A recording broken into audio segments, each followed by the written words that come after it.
sobrang init! Ngayong araw ay pupunta kami ng pier dahil magbabakasyon na naman kami sa probinsya namin sa Negros at mas pinili nga namin na sumakay lang ng barko dahil dala namin yung motor namin. At pagkadating mo ng pier ay pipila ka muna sa terminal fee para magbayad at marami nga mga porter dito na gustong dalhin yung mga gamit nyo paakyat ng barko pero magbabayad ka lang. Pero kunti lang naman kasi yung mga dala naming gamit kaya kami na lang yung nagdala pa unti-unti papasok ng barko. Nakakapagod nga lang pero ang kagandahan kasi pag sumakay ka ng barko wala kayong babayaran sa baggage kapag kaya nyo lang bitbitin yung mga gamit nyo. At sa wakas nga ay nakapasok na kami sa loob at naghihintay na lang kami na dumating yung barko na sasakyan namin. At buti na lang maaga dumating yung barko na sasakyan namin at pinaakyat kami kaagad sa taas para makapag-relax dahil sobrang init talaga sa labas.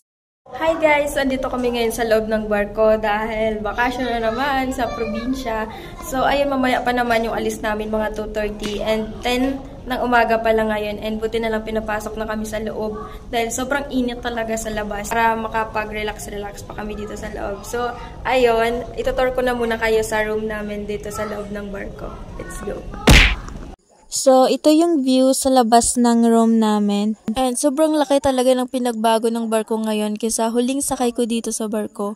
So, ayun, naka-business class premium kami. At pagpasok nyo ay meron kayong makikita agad na mirror, meron kayong sariling lababo, may hot and cold na water, at meron na ring chargeran guys kapag gusto nyong mag-charge ng mga cellphone nyo, meron kayong sariling trash can, at meron ding cabinet kapag gusto nyo magsampay ng inyong mga damit.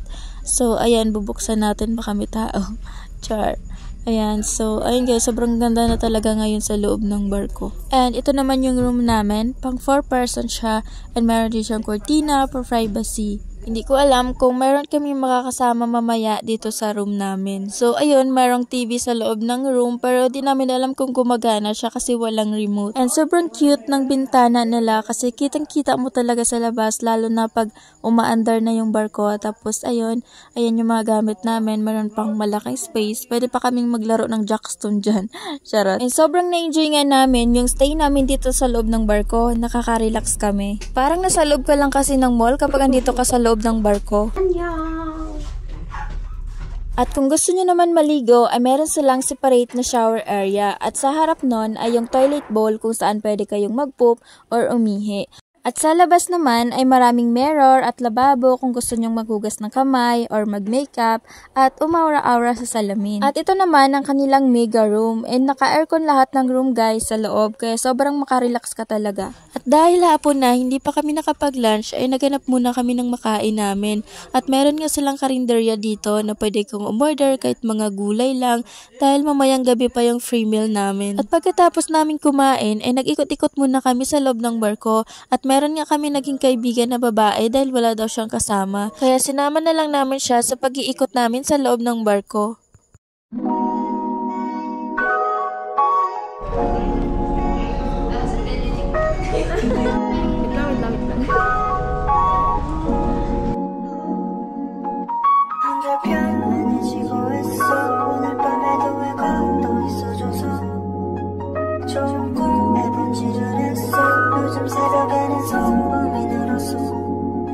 왜냐면 너의 색깔은 blue 새벽에 떨어져 버린 blue 하늘이 파란색인 요요 너에게서 I can see the light last night last night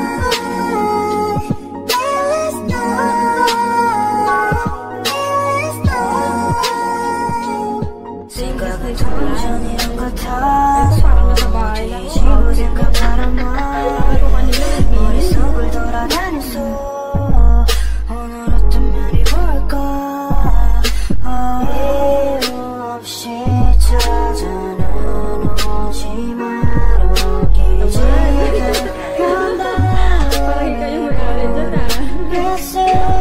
내가 꿈꾼과 너의 꿈이 다르듯이 밤은 같지만 너의 밤은 어땠는지 이렇게 이 많은 밤에 수고했어 이 많은 밤에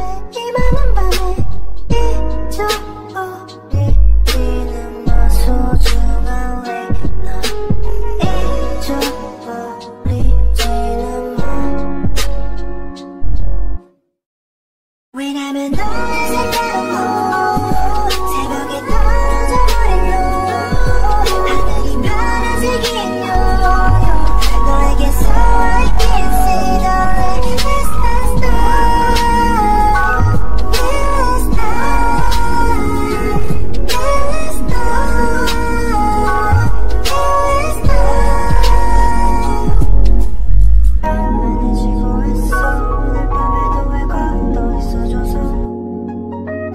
꼭 매번 지루했어 요즘 새벽에는 소음이 늘었어 왜냐면 너의 색다른 blue 새벽에 떨어져버린 blue 하늘 파란색인 요요 너에게서 I can't say the last night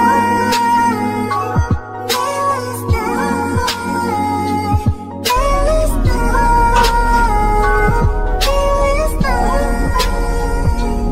생각은 도전이란 같아서 뒤집어 생각하란 말에 머릿속을 돌아다녔어 오늘 어떤 면이 뭘까 이유 없이 찾아는 So, ayun guys, magto 2:30 na. Ay, naramdaman ko na yung andar ng, ng barko. Andar ng barko. Paalis na.